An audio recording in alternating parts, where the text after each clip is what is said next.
नमस्कार, मी राजेंद्र हुंजे. बेधडकमध्ये तुमचं सगळ्यांचं स्वागत. आज आपण चर्चा करणार आहोत कोल्हापूरचा टोल सरकारनं रद्द केला, पण त्याबरोबरीनंच मुंबईतल्या एंट्री पॉइंटवर जे विवादात सापडलेले टोल आहेत ते कधी बंद होणार, सरकारच्या नव्या टोल धोरणाबाबतचं पुढचं पाऊल काय आहे, सरकार यावर मूग गिळून का गप्प बसलाय, हा सगळा मुद्दा ऐरणीवर आहे. आणि एवढं सगळं होऊन देखील मुंबई अंतर्गत जेव्हा मुंबईतल्या गाड्यांना टोल वसुली करता येत नाही तेव्हा मुंबईकरांवरती अधिभार लावला जातो पेट्रोल डिझेलच्या प्रति लिटर मागे. आणि तो अधिभार घेऊन मुंबईतल्या झालेल्या रस्त्यांच्या कामाचा पैसा हा संबंधित कंपन्यांकडे वळता केला जातो. म्हणजे एकीकडे तुम्हाला टोलचे पैसे द्यायचे नसले तरी देखील तुमच्याच खिशातनं 2 पैसे काढून सरकार या सगळ्या कामाच्या संदर्भातल्या कंपन्यांना पैसे देतं. पण हे पैसे देऊन देखील आपल्याला वाहतूक करण्यासाठीचे रस्ते हे खरोखरच दर्जेदार आहेत का? जे फ्लायओव्हर्स मुंबईमध्ये उभारले गेलेले आहेत त्या फ्लायओव्हर्सची अवस्था फ्लायओव्हर सुरू झाल्यानंतर काही दिवसातच काय होते हे प्रत्येकाला माहिती आहे. त्यामुळे या सगळ्या परिस्थितीमध्ये टोल मुंबईतले बंद होऊ शकतात का, सरकारच्या टोल धोरणाचं काय, या सगळ्या विषयी आपण चर्चा करणार आहोत. आपले महत्त्वाचे 3 मुद्दे या चर्चेत असणार आहेत. पहिला मुद्दा असणार आहे कोल्हापूरच्या टोल माफीनंतर विवादित मुंबई एंट्री पॉइंटचे टोल बंद होऊ शकतात का. दुसरा मुद्दा असेल टोल धोरणाबाबत सरकार मूग गिळून गप्प बसलंय का. आणि तिसरा मुद्दा आपला असणार आहे की करारानुसार सोयी न देणाऱ्या टोल कंपन्यांविरुद्ध सक्त कारवाई करण्याची सरकारमध्ये हिम्मत नाही का. या 3 मुद्द्यावरती आपण चर्चा करणार आहोत. आपल्यासोबत असणार आहेत MEP इन्फ्रास्ट्रक्चरचे MD आणि उपाध्यक्ष जयंत म्हैसकर. आपल्यासोबत अविनाश अभ्यंकर आहेत, प्रवक्ते मनसेचे नाशिकहून. आपल्यासोबत दिलीप देसाई आहेत, या टोलविरोधी कृती समितीचे सदस्य आहेत. कोल्हापूरचं जे आंदोलन या टोलविरोधी कृती समितीने यशस्वी करून दाखवलं ते कोल्हापूरहून आपल्यासोबत आहेत. आणि पुण्यावरून आपल्यासोबत येणार आहेत संजय शिरोडकर, जे टोल विषयाचे अभ्यासक आहेत. मला अविनाश अभ्यंकर सुरुवात तुमच्यापासून करायची आहे, कारण टोलच्या संदर्भामध्ये वेगवेगळ्या ठिकाणी तुम्ही आंदोलनं केलेली आहेत, तेवढाच तुम्ही त्याचा बारकाईने अभ्यासही केलेला आहे. पण ज्या प्रकारे कोल्हापुरातल्या या टोल विरोधी संघर्ष समितीनं टोल बंद करून जे यश मिळवून दाखवलेलं आहे, आता मुंबईतल्या एंट्री पॉईंटबद्दल ज्या मनसेने आघाडी घेतलेली होती या आंदोलनाच्या बाबतीमध्ये, ते टोल बंद होणार की नाही? नाही, कसं आहे, सर्वप्रथम मी बोलू? हो, बोला. येते तुम्हाला? बोला. हां, सर्वप्रथम समस्त कोल्हापूरवासियांचं मनपूर्वक अभिनंदन. कारण एकजुटीने त्यांनी हा जो टोलचा झोल हाणून पाडला त्याबद्दल खरंच त्यांचं मनपूर्वक अभिनंदन. आणि तुम्हाला जर माहीत असेल की हा जो टोलचा झोल आहे ह्याला सर्वप्रथम वाचाई सन्मान्य राजसाहेबांनी फोडली होती. त्याकरता असंख्य कार्यकर्त्यांनी लाटाकाट्या खाल्ल्या, जेलमध्ये गेले.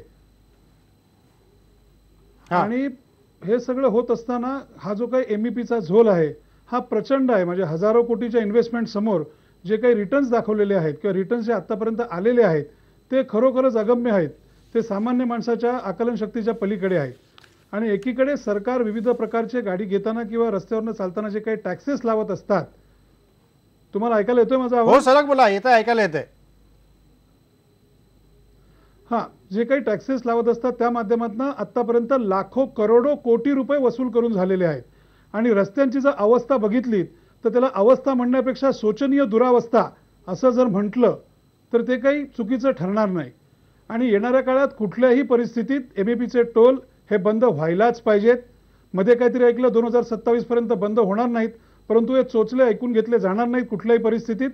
ह्याला जसा सन्मान्य राजसाहेबांनी सुरुवातीला आवाज फोडला होता तशी कृपया या सरकारने पुन्हा मनसेला रस्त्यावर उतरण्याची संधी देऊ नये. आणि जेव्हा मनसे रस्त्यावरती उतरते तेव्हा ते अत्यंत आक्रमक लोकांकरता केलेलं आंदोलन असेल. आणि आता मला मुद्दाम इथे नमूद करावं असं वाटतं की हा जो काही रेटा मनसेने लावला होता त्या रेट्याचं रूपांतर कोल्हापूरमधील आंदोलनामध्ये झालं. आणि त्याच्यानंतर मला खात्री आहे की बेसिकली ह्या कुठल्याही गोष्टींमध्ये ट्रान्सपरन्सी नाही आहे. आणि ट्रान्सपरन्सी नसल्यामुळे हा विरोध आमचा आहे आणि तो कायम असाच राहणार टोल बंद होईपर्यंत. अशाच पद्धतीचा विरोध तुमचा राहील असं तुम्ही म्हणताय. जयंत म्हैसकर, काय म्हणाल तुम्ही की ज्या प्रकारे मुंबई एंट्री पॉईंटचे सगळे जे टोल नाके असतील किंबहुना जो कोल्हापूरचा टोल आता बंद पडला, या सगळ्यामध्ये वसुली सगळी झाली आहे, अतिरिक्त वसुली आत्ता होती आहे आणि ज्या प्रमाणात टोलच्या माध्यमातून वसुली केली जाते आहे त्या प्रमाणात त्याचा दर्जा रस्त्यांचा किंवा त्या रस्त्या बांधण्याचा असेल किंवा एखाद्या फ्लायओव्हरचा असेल तो काही नागरिकांना मिळताना दिसत नाहीये. नमस्कार. मला सर्वप्रथम आपल्याला सांगायला आवडेल की पर्टिक्युलरली हे जे कॉन्ट्रॅक्ट MEPचं कंपनीतर्फे राबवलं जात आहे ते 2010 नोव्हेंबरपासून पुढच्या 16 वर्षाकरिता ठरवण्यात आलेलं होतं. हे कॉन्ट्रॅक्ट देत असताना माननीय मुंबई हायकोर्ट तसेच सुप्रीम कोर्ट ह्यामार्फत हे कॉन्ट्रॅक्ट कंपनीला देण्यात आले, ज्यामध्ये कंपनीने 2100 कोटी रुपयाची रक्कम आगाऊ एक रकमी दिले होते. हे देत असताना कंपनीला त्याचप्रमाणे मुंबईतील 27 फ्लायओव्हरची देखभाल करण्याची जबाबदारी पुढची 16 वर्ष देण्यात आली. हे देत असताना कंपनीला एक पर्टिक्युलर रिटर्न किंवा परतावा मिळण्याची हमी ही सरकारने देण्यात आली होती. त्या पद्धतीने हे कॉन्ट्रॅक्ट राबवण्यात येत आहे. अविनाश अभ्यंकर, तुम्ही काय म्हणाल की जी माहिती जयंत म्हैसकर देत आहेत, तुम्ही एखादा प्रश्न त्यांना विचारून तुमच्या प्रश्नाचं निरसन करू शकता? हे हास्यास्पद आहे, मला माफ करा, हे हास्यास्पद आहे. ते स्वतः एक व्यावसायिक आहेत, परंतु 27 पुलांची देखभाल हे वाक्य अत्यंत महत्त्वाचं आहे. मग ही देखभाल आहे का प्रॉपर? आज MEP मध्ये सुट्टीच्या दिवशी टोल पार करताना किती वेळ लागतो? किती प्रमाणात इंधन जातं याच्यामध्ये, किती या देशाचं नुकसान होतं आणि इन्व्हेस्टमेंट ऑन रिटर्न किती आहे याचं डॉक्युमेंट अजूनपर्यंत ओपन का नाही झालं? आणि त्याचे काय बोर्ड लावले संपूर्ण ट्रान्सपरंट आहेत का? त्यांनी लोकांना कळतं का? नाही, मी बोलतोय सर, मी बोलतोय, मला झालं की आपण संपवा. कसं आहे याच्यामध्ये त्या कॉन्ट्रॅक्टमध्ये सर्व नियम पाळले गेलेत का हे तपासून पाहण्याची गरज आहे. ही चर्चा इथे झालीच नसती जी आम्ही मागच्या वेळेला मागणी केली होती, की याचं डॉक्युमेंट तुम्ही ओपन करा. आता ती कॉस्ट शीट का ओपन होत नाहीये मला माहिती नाहीये, कारण जो पुढचा खारघरचा टोल आहे, मला वाटतं मी जर चुकत नसेल त्याचा 5 लाख रुपयाचा मेंटेनन्स हा वाशी टोलवरनं वसूल केला जातोय. आणि हे एक पटू शकत नाही की विविध प्रकारचे टॅक्सेस लोक भरत असताना सतत ह्या टोलचे पैसे, आणि तुम्ही घ्या ना, नक्की घ्या, परंतु लोकांना तुम्ही सर्व्हिस देताय का तशी? तुम्ही बघा ना तिथे काय प्रकारचं चाललंय कसं. आणि त्या ठिकाणी तुम्ही जर ट्रान्सपरंट असाल तर समोर वेगळ्या प्रकारची माणसं उभी का करायला लागतात? त्याचं कारण काय? जर आपला बिझनेस ट्रान्सपरंट असेल आणि it is absolutely clear as per the government laws, तर मग त्याच्या ठिकाणी कारण नसताना विविध प्रकारची गुंड प्रवृत्तीची माणसं उभी का करायला लागतात वसूल करायला, जर एखाद्याने टोल नाकारला तर? आणि आम्हाला तो अधिकार आहे, जर मी त्या टोल नाक्यावर जाऊन सांगितलं की मला या ठिकाणी टोल भरायचा नाहीये, मला वाटतं जे काही नियम आहेत किंवा जी काही नियमावली आहे, जी भारताची घटना आहे, त्याप्रमाणे एखाद्या व्यक्तीला जर टोल रोड वापरायचा नसेल तर त्याला पर्यायी विना टोल रस्ता हा द्यायला लागतो. हे माझ्या छोट्याशा ज्ञानाप्रमाणे आहे. आणि कॉन्ट्रॅक्टमधले सगळ्या गोष्टी आपण जर तपासून बघितलात तर त्या ठिकाणी प्रचंड फेल्युअर्स आहे. 27 जे फ्लायओव्हर्स आहेत त्याची लिस्ट तुम्ही काढलीत तर त्यावरती आतापर्यंत किती मृत्यू झालेले आहेत, किती ॲक्सिडेंट झालेले आहेत, याला जबाबदार कोण? हा सदोष मनुष्यवधाचा गुन्हा कोणावरती टाकायचा, हा माझा साधा सवाल आहे. आणि आजपर्यंत 2010 पासून 2027 पर्यंत. अविनाशजी, मी येतो तुमच्या पहिल्या 2 मुद्द्याचं उत्तर आपण म्हैसकरांकडे. हे जे काय, या शुअर, हो चालेल. अविनाशजी नमस्कार. बेसिकली आपण जो आता मुद्दा मांडलात, माझा आवाज येतोय तुम्ही बोला. त्याच्यामध्ये 2 भाग आहेत. खारघरचा जो टोल नाका आहे तो पर्टिक्युलरली सायन पनवेल ह्या रस्त्याकरता जो खर्च झाला त्याकरता तो लावण्यात आला होता.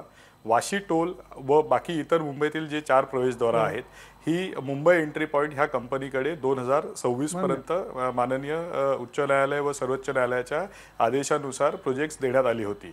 ही प्रोजेक्ट देत असताना 2100 कोटी रुपये हे एक रकमी शासन तिजोरीत जमा करण्यात आले व त्यावरील जो खर्च झालेला ते वसुली, त्याचं जे व्याज आहे प्लस मेंटेनन्सचा जो कॉस्ट आहे, या सर्व गोष्टींचा एक कॅश फ्लो तयार करण्यात आला होता जो आज पब्लिक डोमेनमध्ये MSRDC मध्ये अवेलेबल आहे.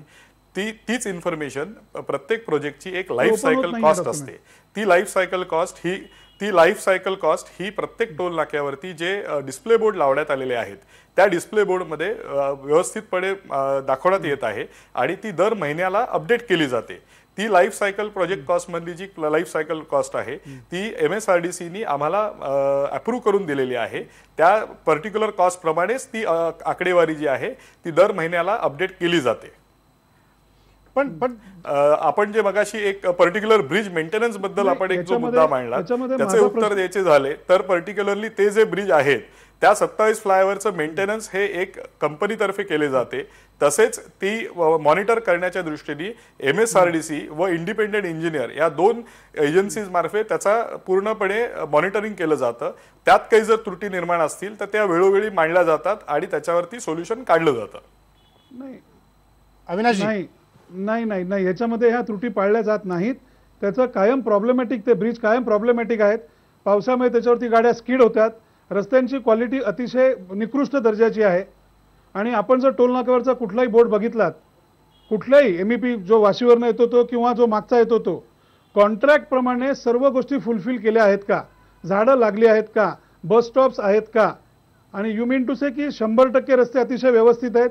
टोल नाक्यावरच्या लोकांची वर्तणूक अतिशय व्यवस्थित आहे, अतिशय चांगल्या. हे तुम्ही जर बोलत असाल तर मी काही डॉक्युमेंट्स, मी आता नेमका नाशिकला आहे, परंतु तुम्ही आपणास काही डॉक्युमेंट दिली असती तर त्याच्यामध्ये नक्कीच ट्रान्सपरन्सी नाही आहे. जी वाहनं पास होतात म्हणून दाखवली जात आहेत आणि जी ॲक्च्युअल वाहनं पास झालेली आहेत, कारण मनसेने याच्यामध्ये 15,000 कार्यकर्ते लावलेले होते महाराष्ट्रभर, आणि विशेष करून MEP मध्ये ही तफावत प्रचंड मोठ्या प्रमाणात दिसली. हे मला आता मुद्दाम आपल्या निदर्शनास आणून द्यायचे. आणि ब्रिजेसचा मेंटेनन्स म्हणाल, हो बोला जयंत म्हैसकर बोला. तर तो अतिशय निकृष्ट दर्जाचा आहे. आपण जर पावसाळ्यात प्रवास केलात तर त्यावरती म्हणजे अगदी छोट्या छोट्या गोष्टी आहेत, पण ज्यांनी एखादं कुटुंब उद्ध्वस्त होऊ शकतं किंवा कुटुंब उद्ध्वस्त झालेली आहेत. त्याचं आपण काय करायचं, कारण तुम्ही सब कॉन्ट्रॅक्ट जरी दिलेला असेल तरी ती जबाबदारी डेफिनेटली आपली आहे.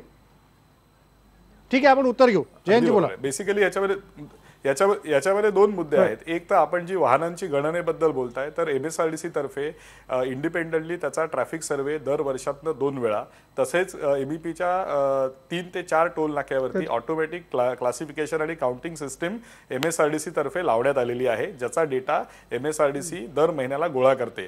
तो डेटा MSRDC कडे अवेलेबल आहे, तो आपण केव्हाही रेफर करू शकता. हा एक भाग झाला.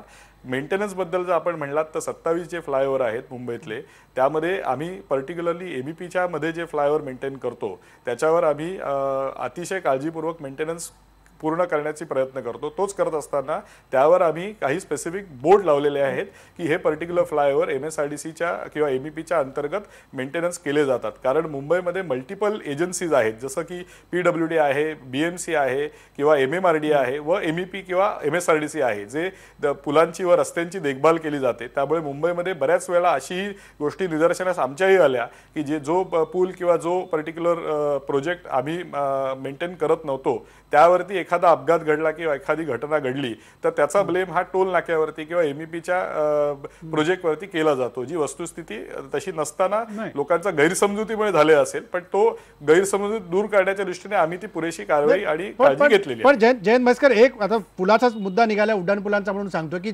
सायनचा फ्लायओव्हर हा MEPने बांधून पूर्ण केलाय? नाही, सायनचा फ्लायओव्हर तुम्ही बांधलेला नाहीये, त्याचा मेंटेनन्स पण तुमच्याकडे नाहीये. मेंटेनन्स सायनचा जो पूल आहे तो एक जो लेन आहे सायन फ्लायओव्हर तो आमच्याकडे आहे. त्यासाठी आम्ही ऑलरेडी MSRDC कडे 4 ते 5 वेळा पत्रव्यवहार केलेला आहे. त्याच्यामध्ये बेसिक जी प्रॅक्टिकल अडचण अशी आहे, तो जर आपल्याला तिथले जे एक्सपान्शन जॉईंट्स आहेत ते जर रिपेअर करायचे असतील तर तो ब्रिज आपल्याला कमीत कमी महिना ते 2 महिने बंद ठेवावा लागेल. गर्डर आपल्याला वरचे जे स्पॅन असतात ते लिफ्ट करून आपल्याला एक्सपान्शन जॉईंट परत एकदा रिफिट करून ते गर्डर त्याच्यावरती प्लेस करावे लागतील. हे करण्यासाठी 2 महिने आपल्याला कालावधी पोलिसांतर्फे ती परवानगी मिळणं आजच्या डेटला शक्य होत नाहीये. त्यामुळे ह्या पुलांची सगळी अशी अवस्था आणि जनतेला अशाच त्रासातनं पुढे जावं लागतं. दिलीप देसाई, तुमचा जो संघर्ष होता सगळा या टोल मुक्तीचा, तो संघर्ष नेमका काय होता आणि तुम्ही काय सांगाल महाराष्ट्रातल्या आणि मुंबईतल्या या सगळ्या नागरिकांना की याच्यापासून मुक्ती मिळवायची असेल तर त्यातली एकी काय पाहिजे आणि नेमके मुद्दे कोणते समोर आले पाहिजे? मी आज प्रथम IBN लोकमतचा आभार मानतो, कारण आपण वीरेंद्र म्हैसकर साहेबांना आमच्या समोर 5 वर्षात कधी आले नाही, ते आज समोर आले. IRB न केलेला करार आणि प्रत्यक्ष कोल्हापुरातलं बांधकाम अतिशय तफावत आहे. कोल्हापुरात एकूण 700 किलोमीटरचे रस्ते आहेत.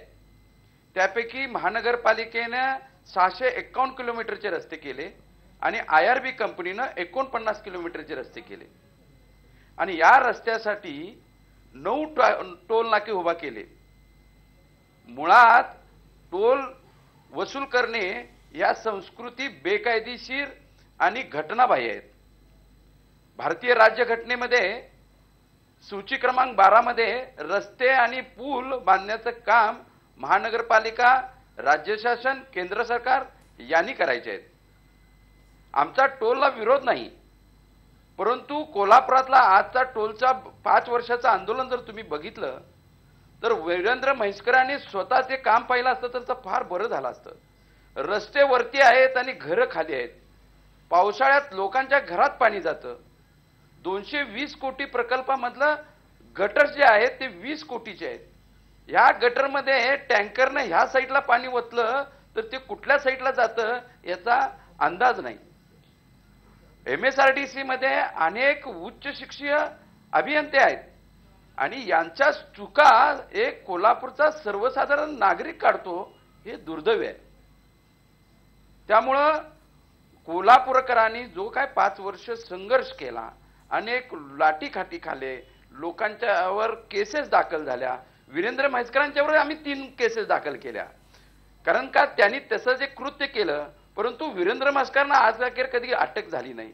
आम्हा नागरिकांना मात्र वॉरंट काढले गेले, आम्हाला अटक केलं गेलं, आमच्या हाताचे सही ठसे घेण्यात आले. इतका क्रूर आणि अपराध आम्ही असा केल्यासारखं आम्हाला पोलिसांनी वागवलं. मग त्याच्या मागं कोण होतं, काय होतं, त्याच्यामागे सरकारचा काय हात होता का, राजकारण्यांचा काय हात होता का, नेमके ह्या IRBच्या कंपनीमध्ये कोणाकोणाचा हिस्सा आहे, मग त्यात कोणकोणते मंत्री आहेत, प्रत्यक्ष अप्रत्यक्ष त्यांचा कोणाची भागीदारी आहे, हे मात्र स्पष्ट होणं साहजिक आहे. कोल्हापूरचा टोल रद्द झाला, माननीय मुख्यमंत्र्यांचं आम्ही स्वागत करतो, परंतु केलेल्या भ्रष्टाचाराची, गैरव्यवहाराची चौकशी ही झालीच पाहिजे. कारण का आम्ही कोल्हापूरकर करारच्या पद्धतीनं टॅक्स भरतो. मोटर व्हेकल आम्ही कार घेतली त्याचा सुद्धा आम्ही टॅक्स भरतो. मग तिबार दुबार हे टॅक्स आमच्याकडनं का वसूल केले जातात? हा अन्याय आहे. त्यामुळं RTOनं आज अखेर कोट्यवधी रुपये जे आमच्याकडनं टॅक्स गेला तो टॅक्स जातो कुठं? आम्ही घरपाड्यातून जो टॅक्स रस्त्यासाठी देतो तो जातो कुठं? हा एक फार मोठा प्रश्न आहे. त्यामुळं नागरिकांनी टोल देऊ नये, खिशातले पैसे खर्च करू नये असं कधी कोणाला वाटत नाही, परंतु हे घटनाबाह्य आहे.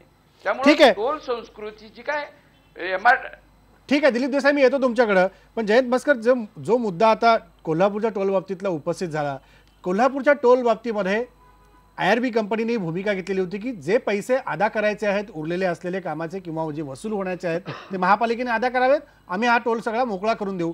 आता नेमकी सरकारबरोबर तुमची काय बोलणी झाली आणि कशा पद्धतीने हा टोल मुक्तीचा मार्ग निघाला? मुंबई एंट्री पॉईंटच्या प्रोजेक्टबद्दलचं बोलायचं झालं तर बेसिकली आम्हाला आत्तापर्यंत सरकारकडनं कुठल्याही प्रकारची विचारणा ह्या बाबतीत झालेली नाही आहे. तशी विचारणा ज्या वेळेला होईल त्यावेळेला आम्ही बोलू. कोल्हापूरच्या बाबतीत मी विचारलं. कोल्हापूरचा विषय MEPशी निगडीत नसल्यामुळे मी त्याच्यावर आय थिंक भाष्य करणे योग्य नाही होणार.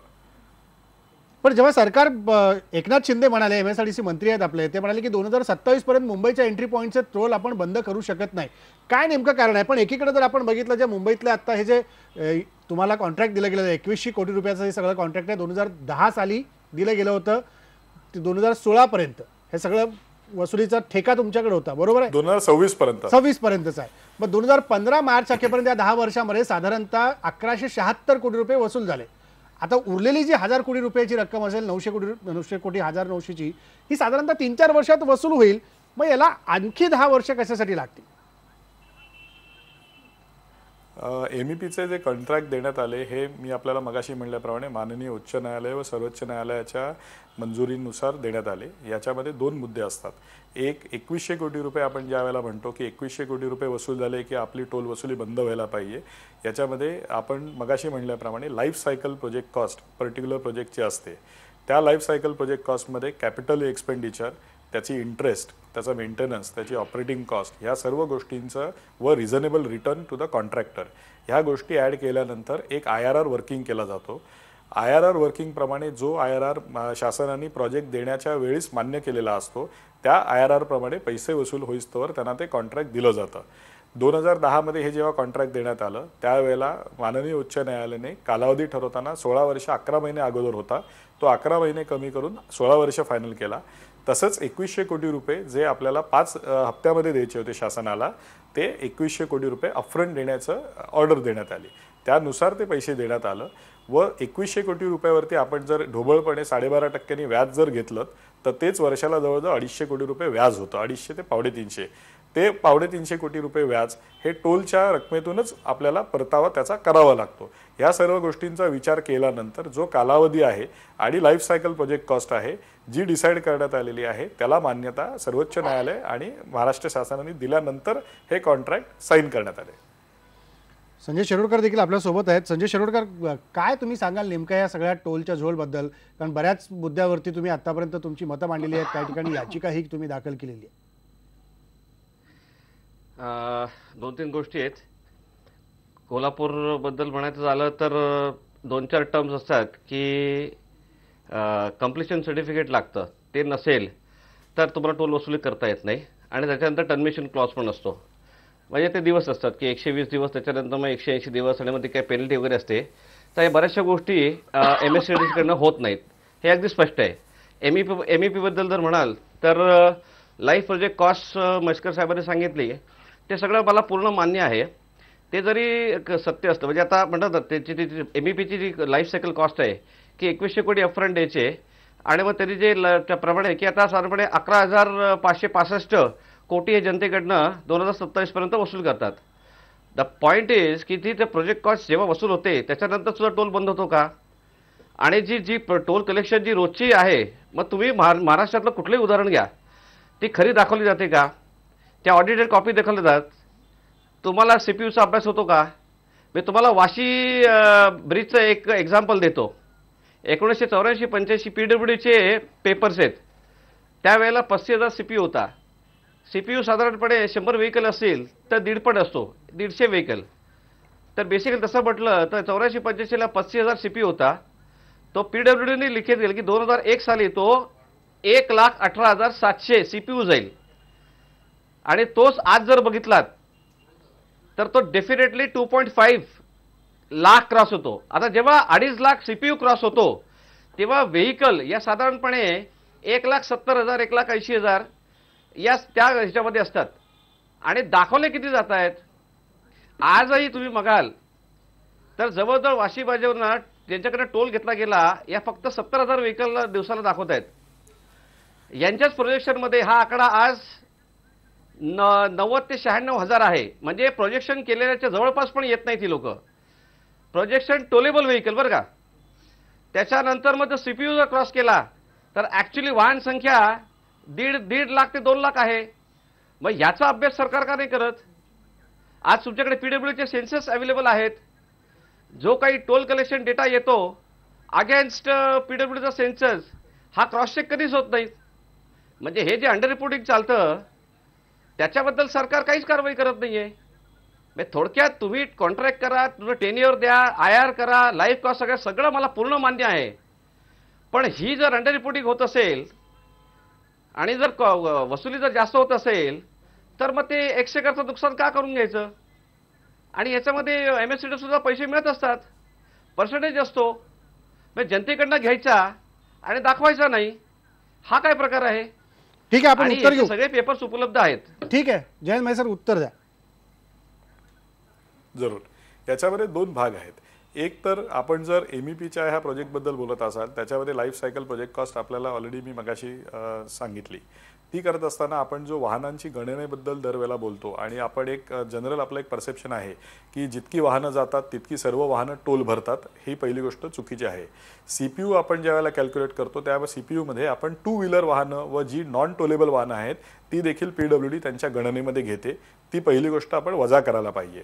CPU वर्किंग हे जे असतं त्याच्यामध्ये प्रत्येक कॅटेगरी ऑफ व्हेकलला CPUचा फॅक्टर वेगळा असतो.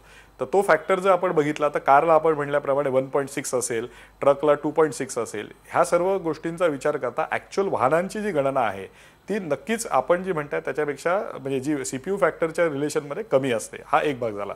दुसरी सगळ्यात महत्त्वाची गोष्ट, आपण ज्या वेळेला एखादा रेव्हेन्यू वर्किंग करतो तो रेव्हेन्यू वर्किंग करताना आपल्याला शासनाचं जे नोटिफिकेशन किंवा जे गॅजेट असतं त्या गॅजेटमध्ये ज्या लोकांना सूट देण्यात आलेली आहे त्यांना वजा करणं गरजेचं आहे.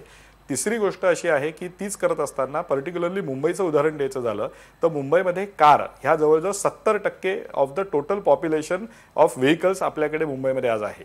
त्या 70% वाहनांना आज आपल्याकडे शासनाच्या मार्फत महिन्याचा पास, जो मंथली पास 2 प्रकारचा आहे. एका पर्टिक्युलर प्लाझासाठी मर्यादित आहे व एक 5 टोल नाक्यांसाठी एक पास मर्यादित आहे, ज्याच्यामध्ये आपण 1100 रुपये जर भरले तर आपल्याला अख्खा महिनाभर इनडेफिनेट नंबर ऑफ ट्रिप्स आपल्याला करता येऊ शकतील. आपण एखादी गाडी जर 4 वेळा मोजली आणि त्या गाडीला आपण 35 रुपयाप्रमाणे जर मल्टिप्लाय केलं तर त्याचा येणारा रेव्हेन्यू आणि जो आपण महिन्याचा पास घेतला तर त्यातनं येणारा रेव्हेन्यू ह्यात जवळजवळ 25% म्हणजे 25% आपण गोळा करता आणि 100% गेले असं आपण म्हणता. त्यामुळे आपलं रेव्हेन्यू वर्किंग आणि रिअल रेव्हेन्यू वर्किंग ह्यात कधीच ते टॅली होऊ शकणार नाही. आपल्याकडे जी शासनाने दिलेलं गॅजेट आहे, जे कन्सेशन्स आहेत, बरं आता ही जी पर्टिक्युलर कन्सेशन्स आहेत किंवा आपण मगाशी जे म्हणलात की जास्त रक्कम गोळा झाली तर ती आपण टोल बंद करायला पाहिजे, अगदी मला मान्य आहे. त्याच्यामध्ये एक महत्त्वाचा मुद्दा असा आहे की 2000 साली ज्या वेळेला हा मुंबईमध्ये टोल लावण्यात आला त्यावेळेला 8 जनहित याचिका माननीय मुंबई उच्च न्यायालयात दाखल करण्यात आल्या होत्या. त्याच्यावरती उच्च न्यायालयाने निर्णय दिला की जो शासनाने कालावधी ठरवलेला आहे तो अत्यंत योग्यपणे ठरवलेला आहे. तो करत असताना त्याच्यावरती माननीय सर्वोच्च न्यायालयामध्ये याचिकाकर्ता गेले होते. त्याच्यावर याचिकाकर्त्यांची याचिका खारिज करून सर्वोच्च न्यायालयाने जो उच्च न्यायालयाने दिलेला निर्णय होता त्याला मान्यता दिलेली होती. त्यामध्ये 3 गोष्टी उच्च न्यायालयाने मान्य केल्या. एक, 2027 पर्यंत MSRDCला देण्यात आलेला जो कालावधी आहे तो टोल कुठे लावावा, कारण जी याचिका दाखल करण्यात आली होती ती मूलभूत मुलुंड किंवा वाशी किंवा या एंट्री पॉइंटला टोल लावावा किंवा नाही याच्यावर लावण्यात आली होती. तर त्या 5 ठिकाणची जी लोकेशन होती त्या 5 लोकेशनला मान्यता देण्यात आली व 2027 पर्यंत काय दराने टोल वसूल करण्यात यावा, ज्याच्यामध्ये दर 3 वर्षांनी 15 ते 18% वाढ, कारमध्ये दर 6 वर्षांनी, इतर अवजड वाहनांना दर 3 वर्षांनी ही म्हणजे आपण जे त्याला ॲडिशन म्हणतो किंवा ज्याला एस्केलेशन म्हणतो ते देण्यात आलं होतं. ह्या सर्व गोष्टी आपल्याला 2000 साली सर्वोच्च न्यायालयाने ह्या नोटिफिकेशनला मान्यता दिली. 2010 मध्ये ह्या कॉन्ट्रॅक्टला सर्वोच्च न्यायालयाने मान्यता दिली. तर ज्या काही लीगल किंवा ज्युडिशियल रिव्ह्यूज असतात ते ऑलरेडी होऊन मग हे कॉन्ट्रॅक्ट देण्यात आलं होतं. तेच होत असताना 3 PIL सुद्धा मुंबई न्यायालयात दाखल करण्यात आल्या होत्या. पिझंट्स अँड वर्कर्स पार्टीने एक केली होती, पीपल्स ॲक्शन कमिटीने एक केली होती व खलाटकर एक इंडिव्हिज्युअल गृहस्थ होते यांनी केली होती. त्याला देखील माननीय उच्च न्यायालयाने खारिज करून त्यानंतर हे कॉन्ट्रॅक्ट MSRDCने आम्हाला नियमानुसार देण्यात आले. संजय शिरोडकर, तुम्हाला काय म्हणायचं आहे? अविनाशजी, मी येतो तुमच्याकडे.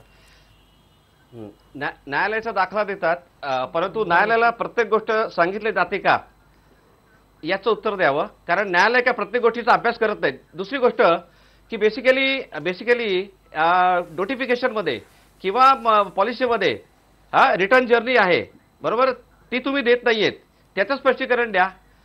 आज मल्टिपल व्हेकल आजही या घोटला नाही, पण पॉलिसी लागून नाही का तुम्हाला? प्रत्येक गोष्ट प्रत्येक कॉन्ट्रॅक्टवर घेऊ, पॉलिसी कशाला केली?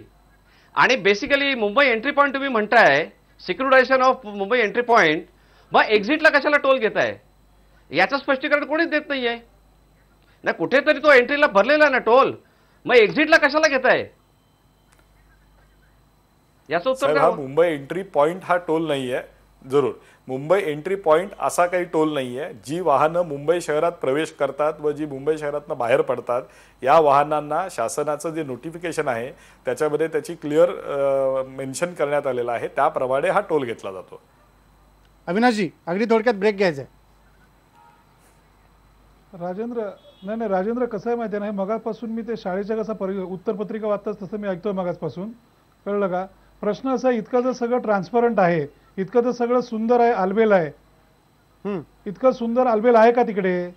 मगाशी त्यांनी सांगितलं 2100 कोटी रुपये आम्ही गुंतवले, त्याच्यावर 250 रुपये आम्हाला 250 कोटी रुपये इंटरेस्ट द्यायला लागतं. मला वाटतं आमचा पण थोडाफार अभ्यास आहे की त्याच्यामध्ये रिड्युसेबल बॅलन्सनी ते इंटरेस्ट पे करायला लागतं आणि कुठलाही विद्वान बिझनेसमन रिझनेबल प्रॉफिट हा शब्द त्यांनी वापरला. So whether the profit is reasonable or not, what are the returns on investment, कारण हे लोकांकरता लोकोपयोगी त्यांना फायदा मिळण्याकरता ह्या वस्तू आहेत. आणि खरोखर इतकं चांगले आज तिथे मेंटेनन्स आहे का, ह्याच्यामध्ये ट्रान्सपरन्सी आहे का, सुप्रीम कोर्टाने हायकोर्टाने इतरही गोष्टी सांगितलेल्या आहेत त्याचं इथे पालन केलं जात आहे का. कारण कसं होतं आहे की आपण फक्त कागदी घोडे वाचून तिकडे आपण ते सगळ्या गोष्टी करतोय, परंतु प्रत्यक्षात आज तिथे काय केओस झालेला आहे, तिथे काय प्रकारचा आरडाओरडा होतोय लोकांचा, तिथे काय प्रकारचा लोकांचा त्रास आहे, किती किती लाख कोटी रुपये तिथे रिकवर झालेले आहेत, कळलं का. आणि साधी गोष्ट आहे, 1 मार्काचा प्रश्न आहे, याला सर्व्हिस रोड का दिलेला नाही. मला टोल भरायचा नाही, मी स्वतंत्र भारताचा स्वतंत्र नागरिक आहे, माझी टोल भरण्याची ऐपत नाही.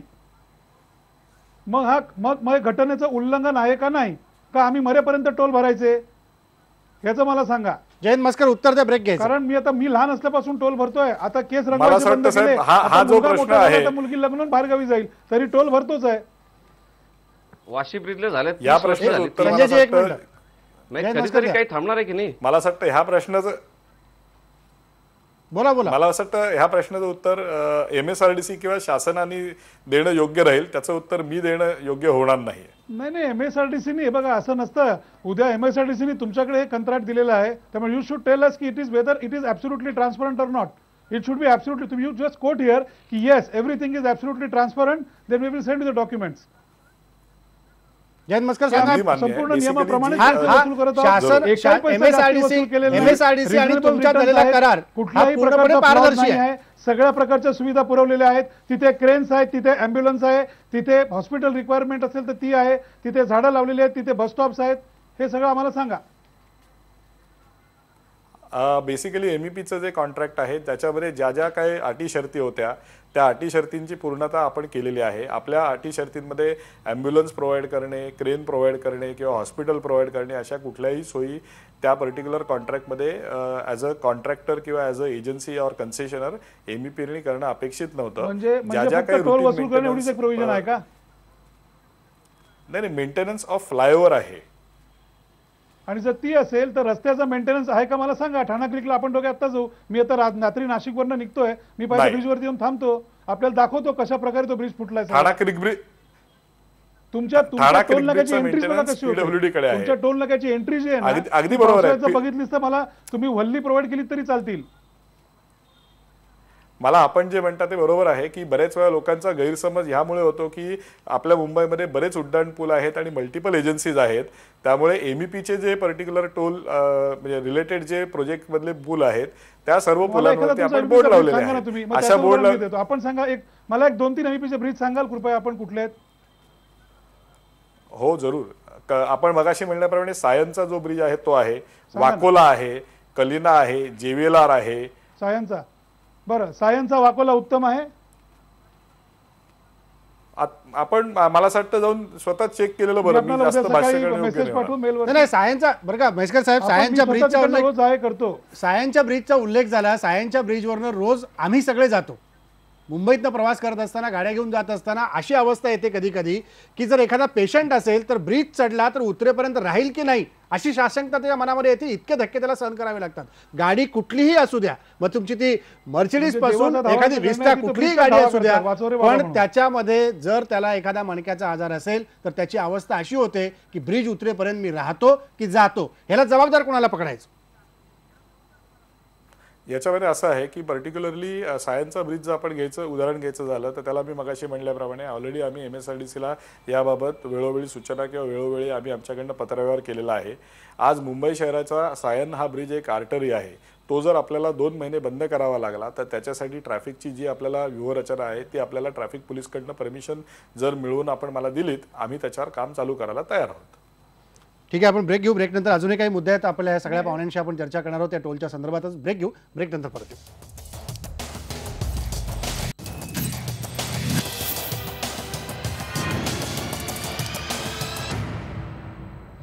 ब्रेकनंतर पुन्हा एकदा स्वागत. टोलच्या विषयी आपण चर्चा करतोय. कोल्हापूरचा टोल बंद झाला, पण मुंबईतल्या एंट्री पॉईंटचे टोल बंद होणार का? आणि जे करार सरकारने या सगळ्या टोलच्या संदर्भात, रस्त्यांच्या कामासंदर्भात संबंधित कंपन्यांना, मग कंपनी कुठली असेल, यांच्यासोबत केले आहेत, त्या कंपनीकडनं टोलच्या बदल्यात वसुली होऊन देखील जर योग्य त्या सुविधा मिळत नसतील तर सरकार सक्त कारवाईचं पाऊल उचलणार का, हाही एक मुद्दा आहे. मला संजय शिरोडकर तुम्हाला विचारायचं आहे की जर आपण मुंबईतल्या एंट्री पॉईंटच्या ॲव्हरेजकडे, ॲन्युअल ॲव्हरेजकडे जर आपण विचार केला तर साधारणतः 2014-15ची काही आकडेवारी आत्ता इकडे आहे, त्यानुसार सरासरी वाहन संख्या जर आपण पाहिली तर 5ही टोल नाक्यांवरून जाणारी वाहन संख्या ही साधारणतः LMV 2,13,846 आहे वार्षिक. 2014-15ची आकडेवारी मी सांगतोय. 35 रुपये त्याला आपण आकारतो. LCV आहे 37,639, 45 रुपये त्याला आपण आकारतो. ट्रक किंवा बस यांची संख्या आहे 28,346, याला 90 रुपये आपण आकारतो. आणि MAV आहे 11,181, याला प्रत्येकी 115 रुपये आपण आकारतो. म्हणजे साधारणतः हा जर आकडा आपण पाहिला तर जी आकडेवारी मिळते त्यानुसार एका दिवसात साधारणतः 5ही टोल नाक्यावर वसूल होणारा टोल आहे 1,30,15,320 रुपये. जर हे असेल तर मग आणखी किती दिवस असे टोल वसुलीला लागतील की मुंबईचे 5 एंट्री पॉईंट बंद होऊ शकतात?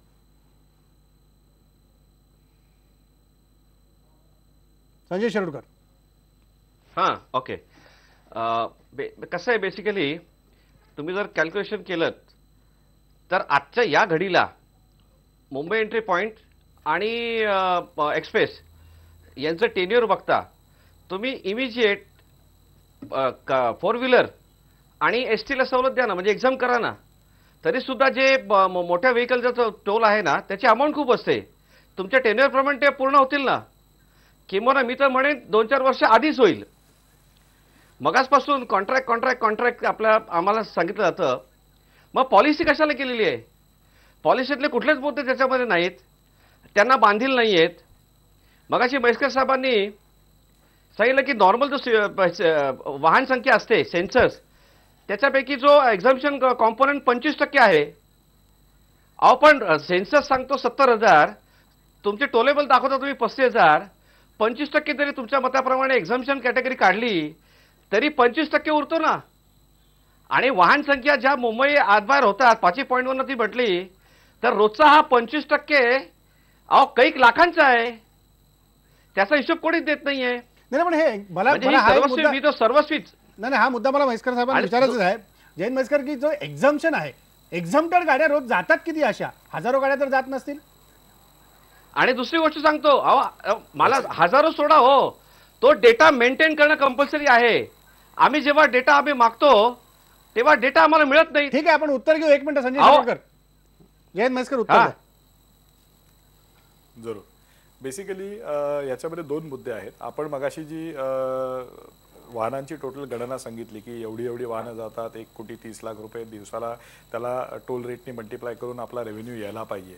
याच्यामध्ये आपण सगळी लोक एक विसरता की ज्या डिस्काउंट्स आहेत किंवा जी कन्सेशन्स नोटिफिकेशनमध्ये दिलेली आहेत याला आपण फॅक्टर करणं गरजेचं आहे. उदाहरणार्थ आपण जर LCV, ट्रक व मल्टी एक्सेल वाहनं घेतली, याला सरकारने आपण एखाद्या वाहनाने किंवा एखाद्या मालकाने 100 तिकिटांचं कार्ड, स्मार्ट कार्ड किंवा पुस्तिका जर विकत घेतली तर त्याला 50% डिस्काउंट देण्यात येतो. याचा अर्थ असा होतो की 2 वाहनं गेल्यानंतर आपल्याला एका गाडीचा त्या पर्टिक्युलर 90 रुपयाचा लाभ होऊ शकतो.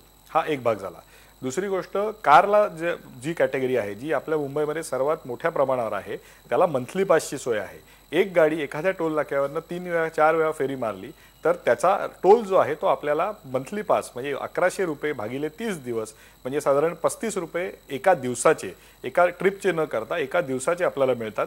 आणि आपण वाहनांची गणना करताना 3 ते 4 वेळा करतो. आता ती आपली जी टॅली आहे ती कधीच टॅली होऊ शकणार नाही, कारण जर मंथली पास असेल तर त्याचा प्रत्येक ट्रिपचा काउंट हा आपल्याला कन्सिडर करावा लागेल व एका ट्रिपचे सरासरी 7 ते 8 रुपये आपल्याला त्याचा कन्सिडर करावा लागेल. हा एक भाग झाला.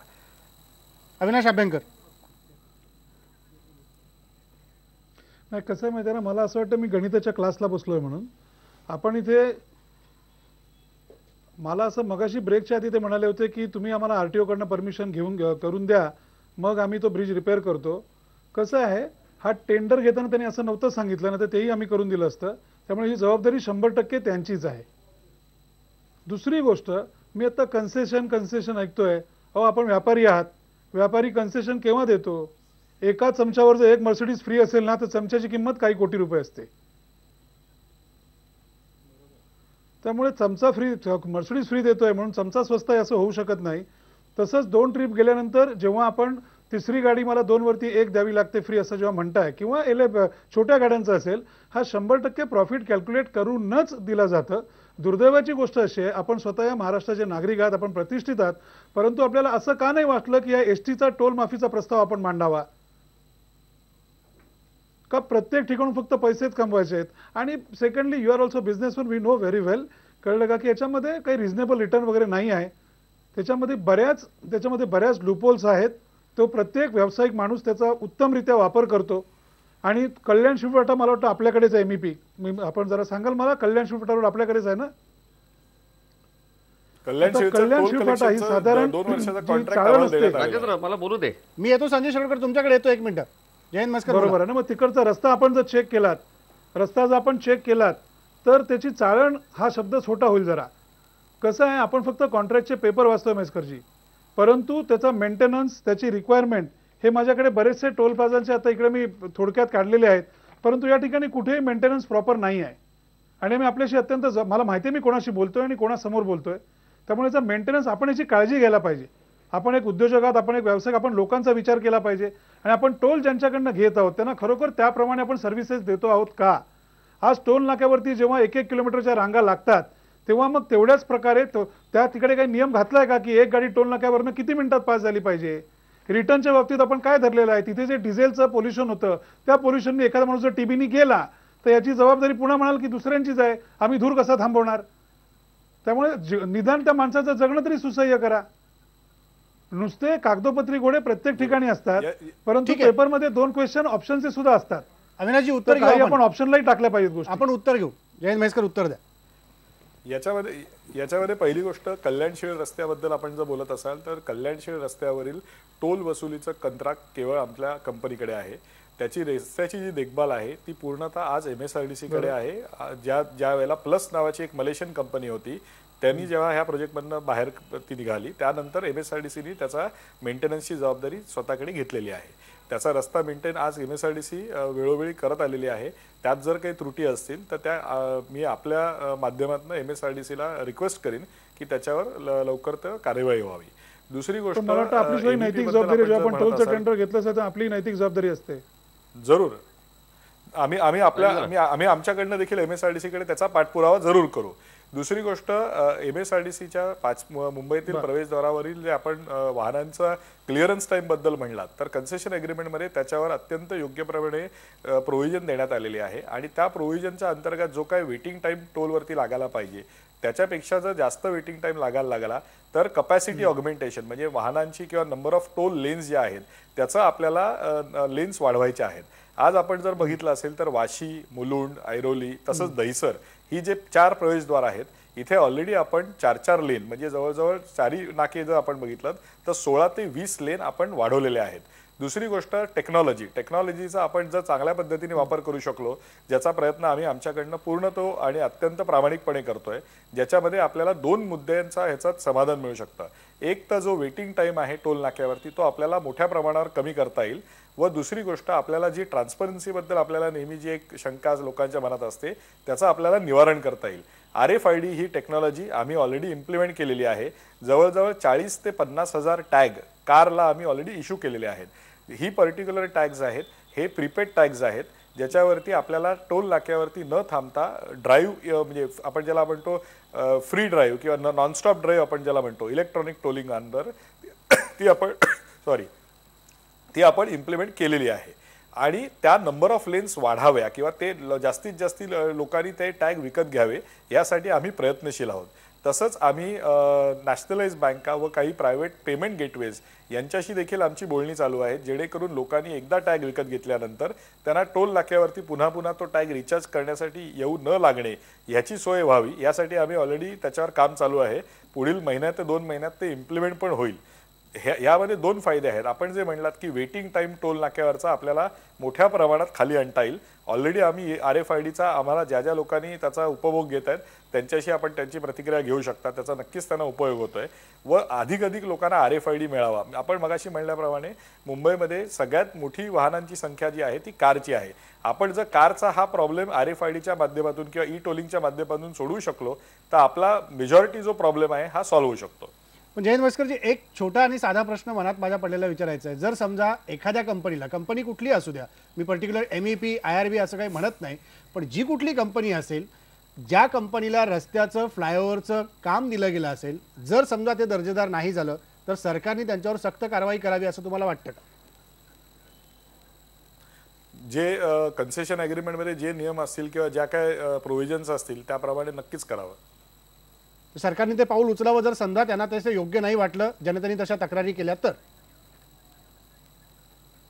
कन्सेशन ॲग्रीमेंटमध्ये ज्या प्रोव्हिजन्स आहेत त्याप्रमाणे आय थिंक वेळोवेळी करत आलेले आहेत आणि करतील पुढे. त्या प्रोव्हिजन मधली एकच मी तुम्हाला गोष्ट सांगतो. प्रोव्हिजन मध्ये संजय शिरोडकर, मला एक वेगळा मुद्दा तुम्हाला विचारायचा इथे की टोल धोरणाबाबतला. हां. प्रोव्हिजन बद्दल तुम्ही या वेळ संपत आला आपला, अगदी 1 मिनिटात मला तुमचं उत्तर हवं आहे. सरकार टोल धोरणबाबत बोलत का नाहीये, मूग गिळून का गप्प बसलंय? इथंच सगळी मेख अडकलेली आहे का? 100%. अहो बघा, जिथे तुम्हाला हे बायबॅक कंडिशन असेल तिथे तुम्ही सांगता, पण जिथे बायबॅक कंडिशन नाही आहे तिथे तुम्ही काहीच करत नाहीत. त्याचा अभ्यंकर म्हणाले की नॉन कॉम्प्लायन्स खूप असतो. या MBP मध्ये फ्लायओव्हरचं मेंटेनन्स म्हणतात. एकच तुम्हाला अट सांगतो, दर आठवड्याला प्रत्येक फ्लायओव्हर हा क्लीन झाला पाहिजे, स्वच्छ झाला पाहिजे. बाकीचं मेंटेनन्सची लिस्ट खूप मोठी आहे. तर हे जे 55 फ्लायओव्हर आहेत, आठवड्यातनं एकदा हे नुसतं धुतले तरी जातात का? सॅन पनवेल कॉरिडॉर MBP मध्ये पण आहे आणि खारघरमध्ये पण आहे. मग एकाच कॉरिडॉर करता लोक 2दा पैसे भरत नाहीत का? आणि पॉलिसी यांना लागूच नाही का?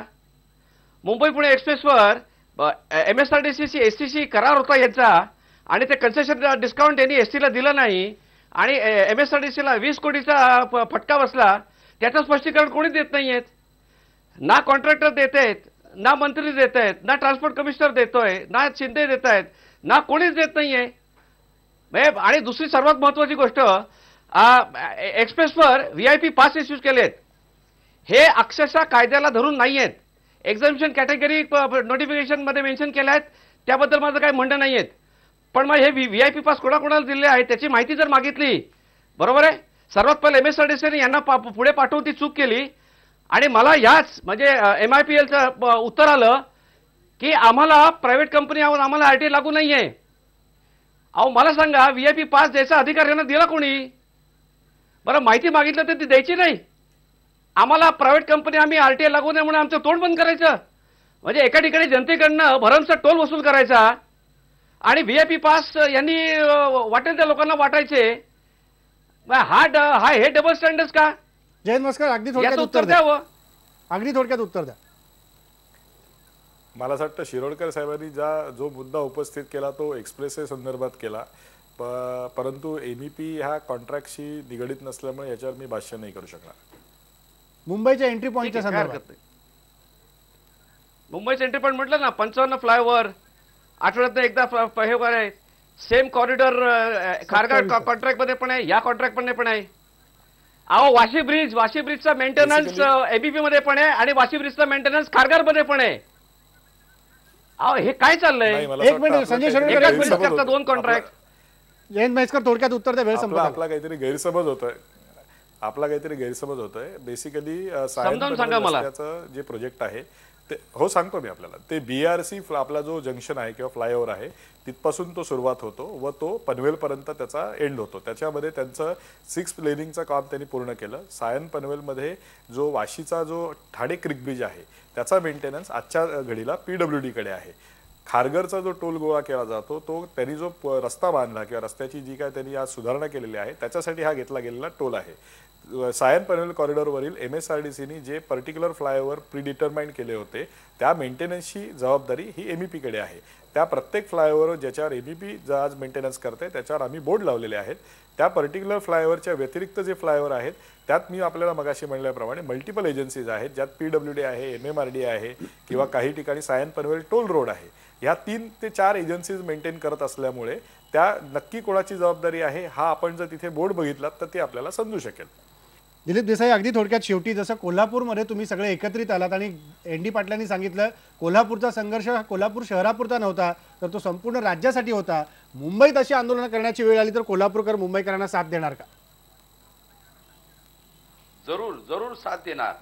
परंतु वीरेंद्र म्हैसकरांना राष्ट्रवादी काँग्रेस असो, भाजप शिवसेना असो, ह्या सरकारचा फार मोठा आशीर्वाद आहे. त्यामुळं त्यांनी केलेल्या कृत्याला काहीच त्याचा दायित्व ठरत नाही आहे. उदाहरणार्थ टोलसाठी यांना कोल्हापूर महानगरपालिकेची 30,000 चौरस मीटर जागा दिली.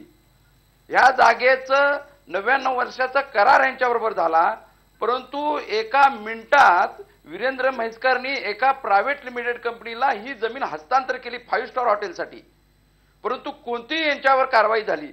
मान्य उच्च न्यायालयाच्या धर्माधिकारी जस्टिसनी 20 फेब्रुवारी 2014ला एक आदेश जारी केला आणि या आदेशामध्ये टोल वसुली करावी, पण जी जागा आपल्याला दिलेली आहे त्या जागेवर क्रीडांगण करावं. परंतु या आदेशाचं आज अखेर पालन झालेलं नाही. म्हैसकर साहेबांनी सुप्रीम कोर्टात दावा दाखल केला, परंतु त्यात कोणत्याही प्रकारे धर्माधिकाऱ्यांच्या आदेशाला मनाई दिलेली नाही. ठीक आहे दिलीप देसाई, माझा वेळ संपला. अविनाश अभ्यंकर अगदी थोडक्यात 30 सेकंद तुमच्याकडे. साहेब एक मिनिट, की जो काल सरकारनं आदेश दिला एवढंच सांगायचं रद्दबाबत आणि कंपनीचं साठलोट आहे आणि हा टोलचा झोल होतो आहे आणि हा टोलचा झोल जर असाच होत राहिला तर महाराष्ट्र नवनिर्माण सेना याच्या विरोधात अत्यंत आक्रमकपणे रस्त्यावर उतरेल. आणि इथे बघा, जेव्हा धूर दिसतो तेव्हा नक्की कुठेतरी आग लागलेली आहे. जेव्हा सगळ्या चॅनल्सवरती याच्या विरोधातलं वातावरण येतं तेव्हा फक्त उत्तर कोर्टाने काय सांगितलं आणि ह्यांनी काय सांगितलं हे होत नाही. नक्की कुठेतरी चुका आहेत आणि मी आपल्याशी अत्यंत जबाबदारीने बोलतोय. आपल्याला येणाऱ्या भविष्यात हे दिसतील. ह्या चुका जनतेसमोर अत्यंत प्रकर्षाने मांडल्या जातील. आम्ही अशी अपेक्षा बाळगतो की त्याचं वेळीच ते सुधारणा करतील, अन्यथा टोल विरोधात महाराष्ट्र निर्माण सेनेला अत्यंत मोठ्या ताकदीने रस्त्यावरती उतरावं लागेल. धन्यवाद सगळ्या पाहुण्यांचे. तुम्ही आलात आणि या सगळ्या चर्चेत सहभागी झालात त्याबद्दल. सरकार टोल धोरणावरती मूग घेऊन गप्प आहे, याच्या मागची नेमकी कारणं काय आहेत या चर्चेत तुम्हाला त्याचा अंदाज आला असेल. आणि ज्या प्रकारे आपण टोल भरतो त्या टोलचा हिशोब कशा पद्धतीने ठेवला जातो याची पारदर्शकता जर सगळ्या करारामध्ये असेल तर सरकार ते करार स्पष्टपणे जनतेसमोर का मांडत नाही हा सगळ्यात महत्त्वाचा मुद्दा आहे. त्यामुळे या सगळ्या प्रश्नावरती मुंबईच्या एंट्री पॉईंटचे टोल असतील किंबहुना एक्सप्रेसवेवरती दिल्या जाणाऱ्या टोल माफीचा मुद्दा असेल, कुणाला त्या टोल माफी दिल्या जातात आणि किती गाड्या रोज अशा प्रकारे टोल न भरता जातात याचा देखील हिशोब सरकारने दिला पाहिजे. जनतेच्या खिशातले पैसे काढून जर रस्ते बांधले जात असतील तर त्या रस्त्याचा दर्जा हा जनतेला हवा तसाच मिळाला पाहिजे. जनता खड्ड्यात जाईपर्यंत आपण वाट बघता कामा नये, कारण ही जनता जर उठून उभी राहिली तर मात्र प्रत्येकाला पळताबोल थोडी होऊ शकते. इथंच थांबू.